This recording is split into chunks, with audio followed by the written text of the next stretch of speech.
Hey Toronto, what's good? It is finally spring, it is here. So the April sales figure just came out from the Toronto Real Estate Board and it showed a significant spike in upward activity. Well, we haven't seen much movement in the first quarter of 2019. So what does this all mean, Pete? Are we headed for a recovery? Or is it just the spring market just kicking into gear? Or is it that the market has actually fully digested what's happened with the stress test and now we're back to normal market behavior? Or is it just a fluke? Stay tuned as we talk more about that and much, much more right after this.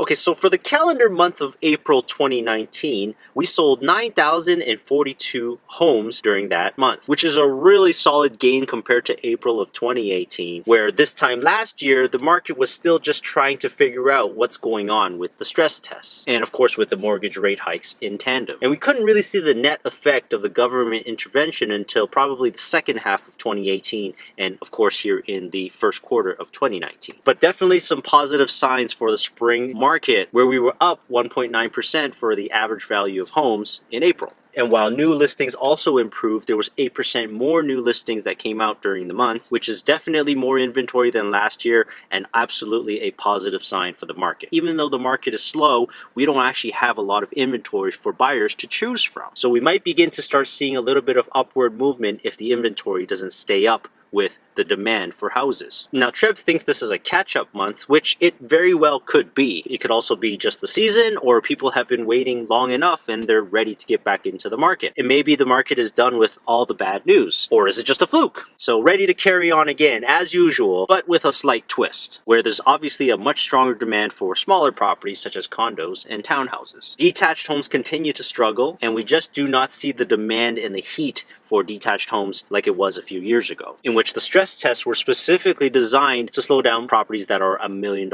and up. And as buyers continue to load up on condos and townhouses, this really shows us that the market is downgrading their expectations and just getting into the market to see if maybe they can catch another wave of growth and upward price movements. Obviously, there's still a ways to go for 2019, so the story has definitely not been written, but there is actually some exciting news coming out of the month of April, where we saw a spike in sales activity. So we're going to have to wait and see whether this is an actual uptrend, a spike due to seasonality, and maybe that we're reaching some sort of more balanced or even a stronger demand market. And I predict that there will be at least a few heated months this year, as opposed to 10 or even 12 months of heated activity in the real estate market several years ago. And like I've discussed in my past videos, this can be an incredible opportunity for people who want to upsize from a smaller property to a larger property, because we know that demand for the smaller properties is there. And meanwhile, the demand for the larger properties like detached or semi-detached properties is not there. And so you can go in and negotiate and hopefully do great on both ends. It's an unintended benefit for those of you who are in this unique position, and you definitely need to give us a call here at Selling Toronto,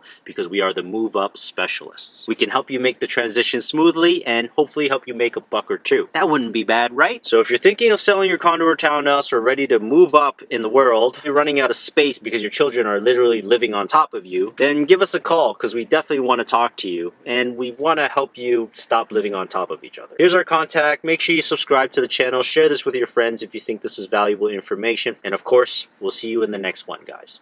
Bye for now.